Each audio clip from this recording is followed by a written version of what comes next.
Okay, my dear students, uh, this e-class has been organized by Times Television, powered by Young Person, and today I am going to teach you introduction of biology. As the biology is the branch of science and one discipline or subject or main branches of science. You are you are getting lesson on the television powered by Young Person. And today I am going to start introduction of science. What is science? What is physics? What is chemistry? All this about whatever you have concept about it, you can boost your knowledge by listening and studying on the television this time. Okay, my dear student, today I am going to start the introduction of biology. Actually, the biology is the branch of science which deals with the study of living things or a study of life. In other words, we can say it is the study of life. Dear students, you have been studying about life. You are studying from junior classes. You have heard that the things which have life is called living things. But you have never searched what is life. After some time, I will discuss on the meaning of life. You have just remembered that the biology is the study of life.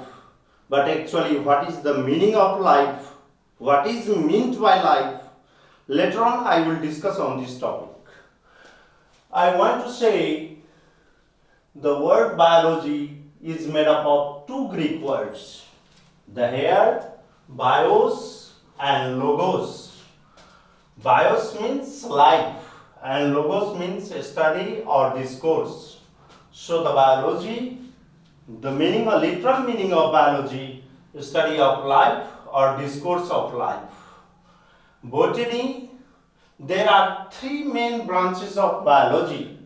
One is the botany, that the word botany that has been derived from the Greek word botan. Botany. The meaning of the botany word is herb or plant. So the botany, now you have understood, the botany is the branch of science that deals with the study of plants. Now I am going to tell you zoology. Zoology is the second main branch of biology. Here the zoology word has been made up of two subwords, zoon plus logos. You will not understand that the zoo plus logos. Zoology actually it is made up of two words, zoon plus logos. Zoon means animals and so it is the study of animals. So the meaning of zoology, it is the branch of science that deals with the study of animals. And the last one main branch of biology, that is microbiology. And microbiology, it deals with the study of microorganism. Later on, you will study about the microorganism.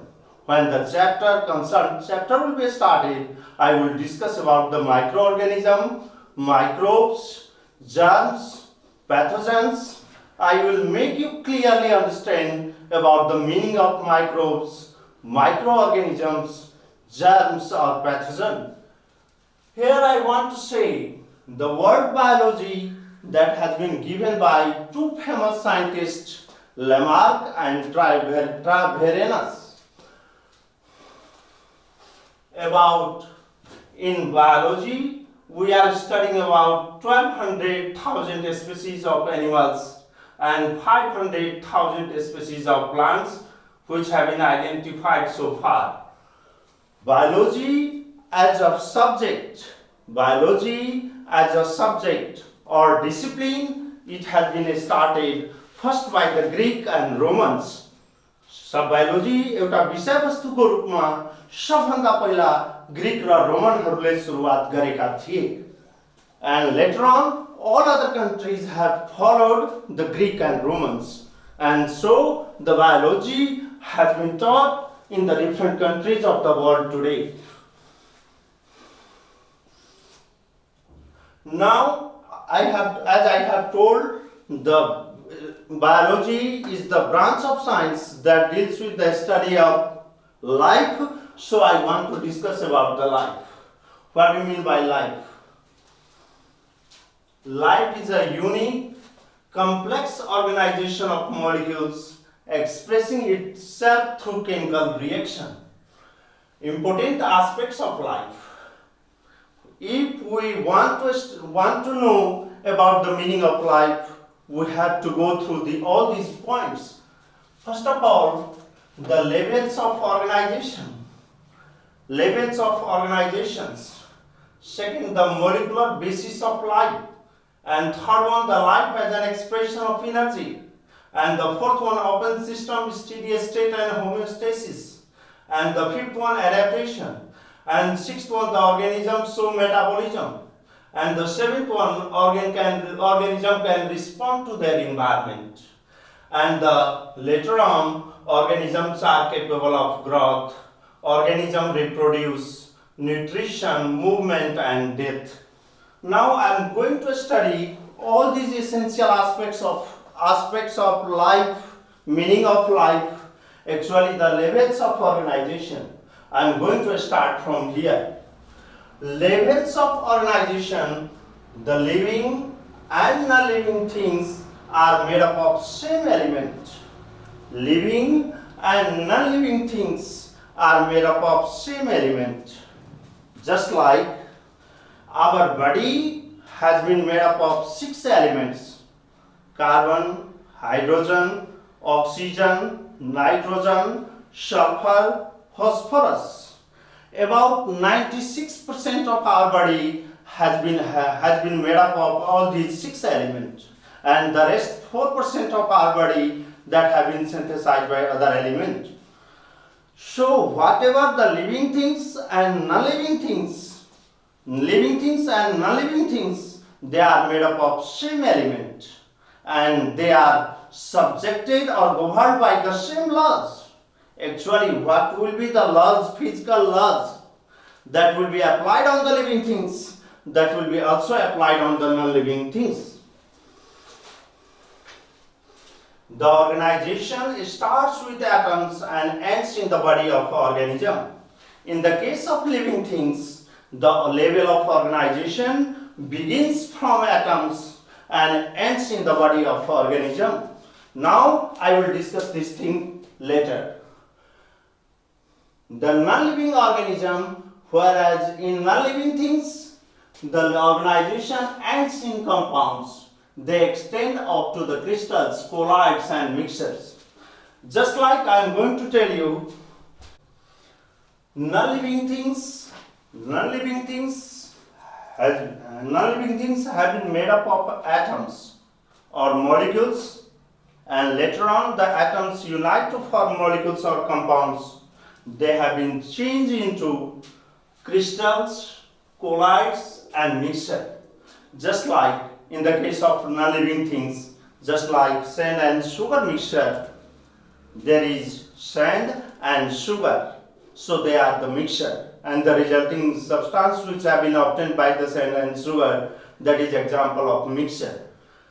Just like I am going to tell you one thing, the blood is example of colloids, and later on so many things, non-living things, that have been in the form of crystals, just like sugar crystals, salt crystals, colloids, blood and mixtures. There are so many examples of mixtures. Now, in the study of levels of organization, first of all you will have to understand aggregation. It is the collection of number of things to form a whole. Just like I want to take one example, that urinary system. Our urinary system is made up of kidney, ureter, urinary bladder and urethra. All these organs aggregate and make a single system that we call urinary system. There are so many systems, actually 9 or 10 systems present in our body. And I'm going to tell you another example, that is respiratory system. And respiratory system is made up of several organs, which I'm going to recall. Just like nostrils, nasal cavity, pharynx, larynx, trachea, bronchi, bronchioles, and alveoli and lungs, diaphragm and intercostal muscles. All these things, all these organs have united to form respiratory system. Respiratory system. So the all organs unite together and in the form of aggregate they form a system. So our body system is made up of several organs which have united in one place and together form a whole. Interaction. It is the coordination in between the participants in the aggregate.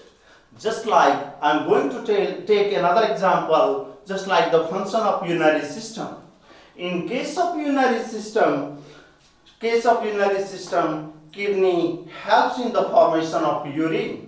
And that urine that has been carried by ureter to the urinary bladder, and from the urinary bladder it has been voided out and emerges out, goes out outside our body with the help of urethra. So the functions of kidney, urethra, urinary bladder, if these organs will not coordinate with one another, the function of urinary system cannot be carried out. So these organs unite together as an aggregate and coordinate with one another in the sense of function and perform the function of urinary system. So interaction. Interaction means the coordination of function of individual organ as aggregate. As a result of interaction, participating organization, the state, it is established when aggregate interaction has been finished, then the equilibrium stage has come and it is achieved by the function of aggregation and interaction. In aggregation, organs unite to form system. In interaction, they work together and coordinate with each other to execute the function of all the organs of the system, and later on, as a result of aggregation and interaction, later on the equilibrium stage has been achieved and it is gained by the system, and our body starts to maintain the homeostasis. Now I am going to tell you about the levels of organization in living things, in non-living things. Here the atoms.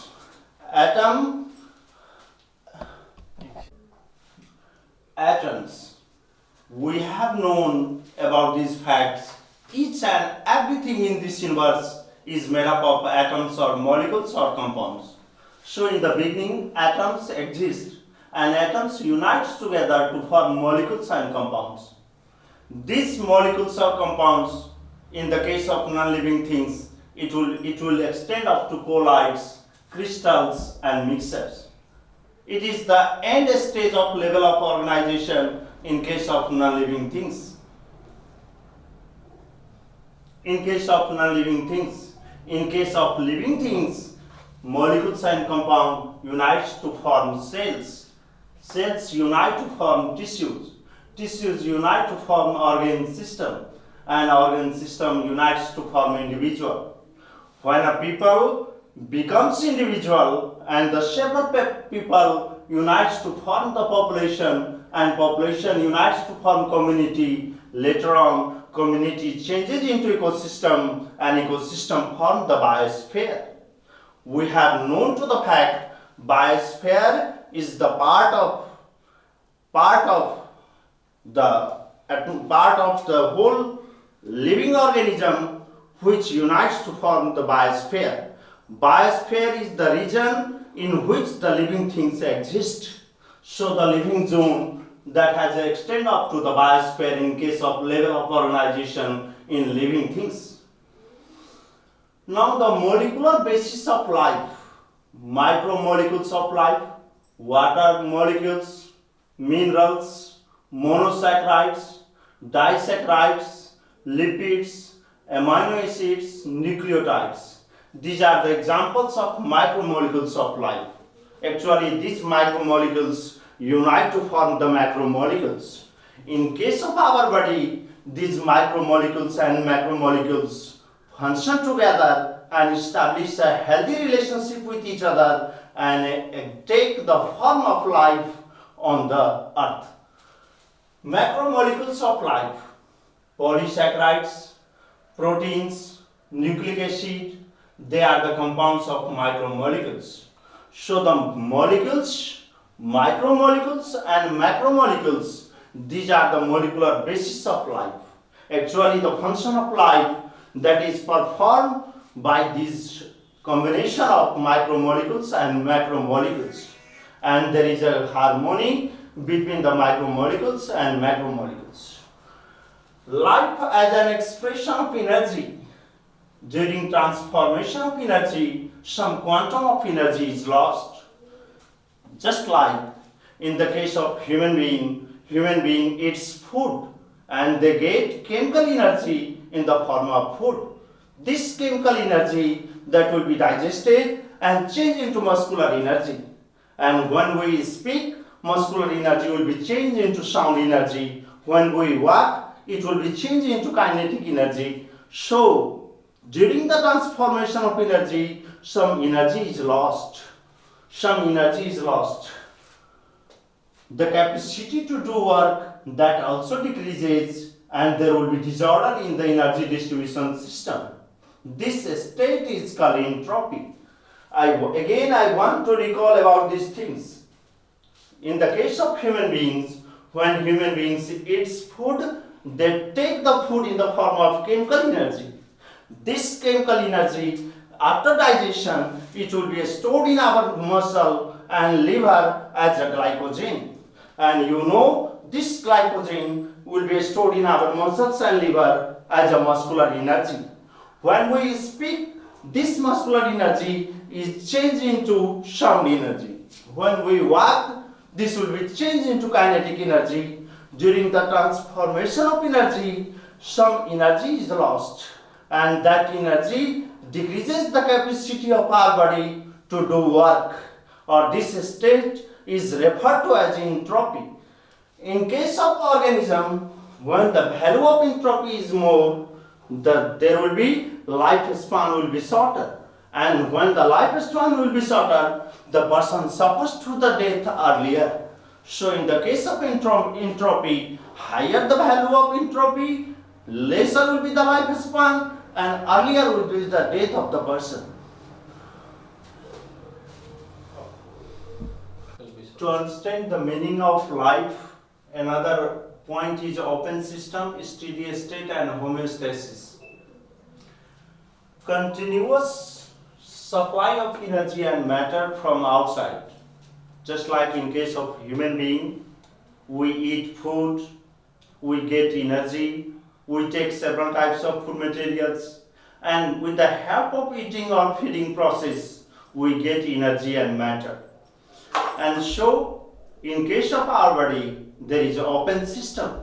So, continuous supply of energy and matter from outside, that system is called open system. In the case of closed system, no exchange of energy from outside. In the case of human body is an example of open system. So we eat several types of food and we get energy and matter from the food. When in open system, input of energy and matter will be equal to output of energy and matter. This is called steady state. In the case of open system, if there is balance between the input of energy and matter and output of energy and matter, this state is called steady state. As a result of steady state, there is a homeostasis is maintained inside our body. I want to tell here what we mean by homeostasis. Homeostasis. Several scientists have told at different times about the homeostasis. In the beginning, the scientists have remarked the importance of homeostasis only in the circulatory system. But now, homeostasis is maintained by all the systems of our body. In case of a human being, there is an environment inside our body and there is environment outside the body. So the environment inside our body, that is called internal environment. We can see the example of internal environment of our body, just like fluids, body fluids present in our body. That is the best example of internal environment of our body. So the constancy of the condition or stage of the internal environment of our body, that is called homeostasis. And now we have understood homeostasis is maintained by all the systems of our body. So our body reaches the stage of equilibrium. So our body is in the open system, steady state, and there is maintenance of homeostasis. Now adaptation. Adaptation, actually we are living organism and we are the part of environment. So whenever there will be change in our environment, there will be change in organism. So the organism shows modification according to changing environment. Actually, what is the reason behind this? Actually, the organism wants to be best suited to their environment, and for successfully work and live in this environment, there is a modification in the organism, or this modification is called adaptation. And adaptation is one of the vital signs of living organism and life. So now I want to tell you, prior to study the adaptation, we have to understand the adaptation in the two types: short-term adaptation and long-term adaptation. In case of short-term adaptation, whenever we are walking on the road in the scorching sunlight or hotter season, so in the case of sunlight, scorching sunlight, the color of our skin becomes black. And actually, there is the reason behind this. In our skin, there is melanocyte cells, or this melanocyte cell forms melanin, or melanin helps in the absorption of excessive radiation and protect our underlying tissues beneath the skin. So it is the short-term adaptation and one of the best example of short-term adaptation. Now second one, hibernation. In the case of hibernation, you have heard about the hibernation and estivation. So there is a winter sleep and summer sleep.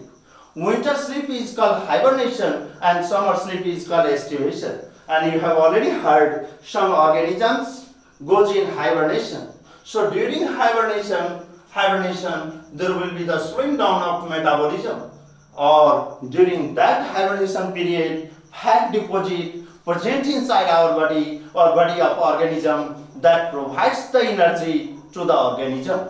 So it is also an example of short-term adaptation.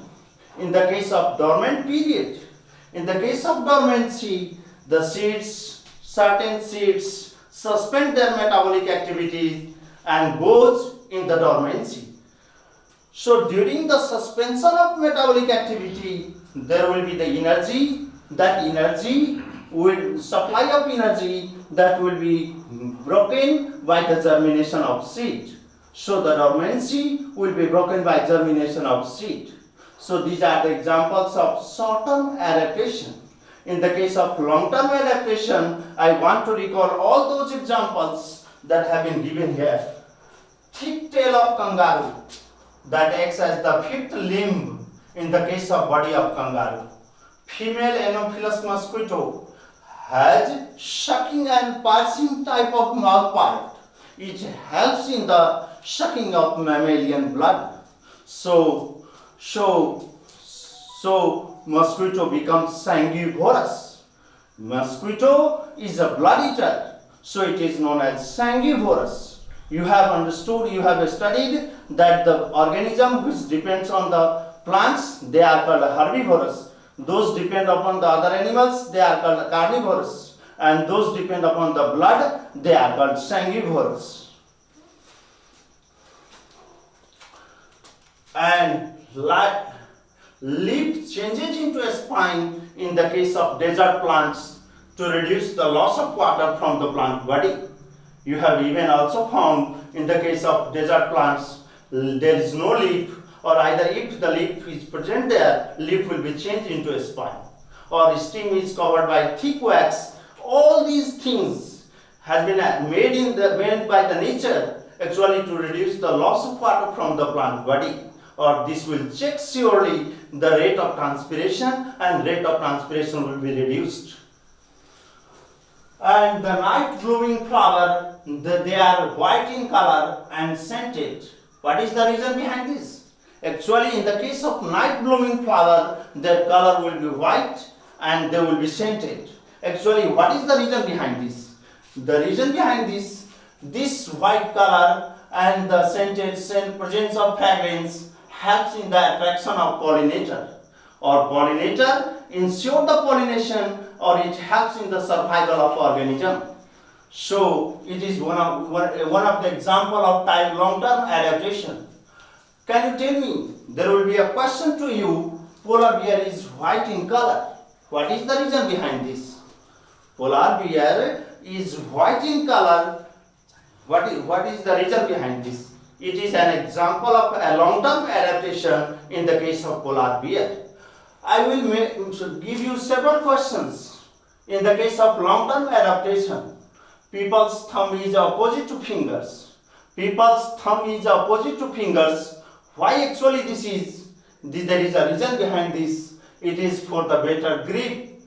It enables grasping, writing, spinning, and weaving. So we can knit sweaters, we can make clothes, we can do several things. And ankles bone protrude backward. Our ankles bone protrude backward. Actually, the reason behind this backward protruding of ankle bone, it helps to stand erect in the case of human. In the case of birds, the birds has a streamlined body, pneumatic bones, wings, and air sac. All these things, it has enabled the birds to get the aerial mode of life. They have to stay in air longer duration of time, and they have to fly in air longer duration of time. So their bone has been air filled, or the body contains wings and insects, and the body design is streamlined in shape. So it helps in the long-term adaptation in the case of birds. In the case of birds, there will be claws for perching. Actually, you will tell me what do you mean by perching. Actually, perching is the process of sitting on the branch of tree at the ends of the branch. And the beaks, it helps in the feeding. It is for the feeding habits. And organisms show metabolism. It is one of the vital sign of life, and living organisms show metabolism. Actually, in the case of metabolism, organic compound that have been synthesized from simple to complex, that we call anabolism. And anabolism allows the growth inside our body. Anabolism that will allow the growth inside our body. And the organic compounds from complex to simple, that we call catabolism. The energy released as a process of catabolism that is used in the several biochemical reaction that is taking place inside our body.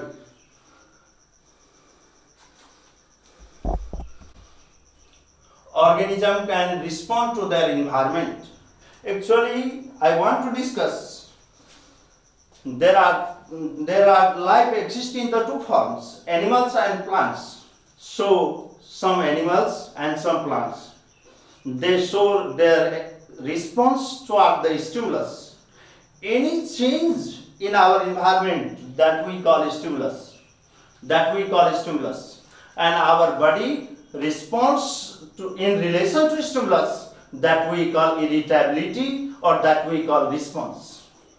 So, so this property of living organism that we call irritability, or irritability is the mechanism by which the organism responds to stimulus. Stimulus may be an environmental change. I want to clear what is the meaning of stimulus. Actually, when an animal reaches near the hot object, the animals goes away from the source of heat. Actually, what is the reason behind this? Actually, hot object is the stimulus for the animal, and to save their life, animals runs farther away from the source of heat. Similarly, you have also seen the leaf of Mimosa pudica. Mimosa pudica, just like the leaflets closes when we touch the leaf of Mimosa pudica. And animals have given the nature nervous system and endocrine system. So animal respond faster or quicker than the plants. In case of plant, there is no nervous system. In case of plant, only there are few hormones. In case of animals, there are nervous system and the endocrine system. Organisms are capable of growth. Actually, in our body, growth is achieved by the two processes. One process is cell division and another process is cell enlargement. Actually, you want to know about the growth inside our body. There are three types of cells present in our body: somatic cells, germ cells, and nerve cells. The cells which is present inside our cranium, that we call nerve cell, and the cells which present in the ovary and testis, that we call germ cell, or the cell which is present inside our body other than the germ cell, other than the nerve cell, they are called somatic cell. Actually, the growth is achieved by cell division and enlargement. Not all the cells of our body that undergoes the process of cell division. Have you understood or not? I want to tell you the example of muscle cell or muscle fiber. Muscle fiber never undergoes cell division. Actually, they undergo cell enlargement. So, in the case of our forearm, biceps and triceps, that can be seen better when the cells of the triceps and biceps muscle, when they become enlarged, there we can see the sign of growth inside our body.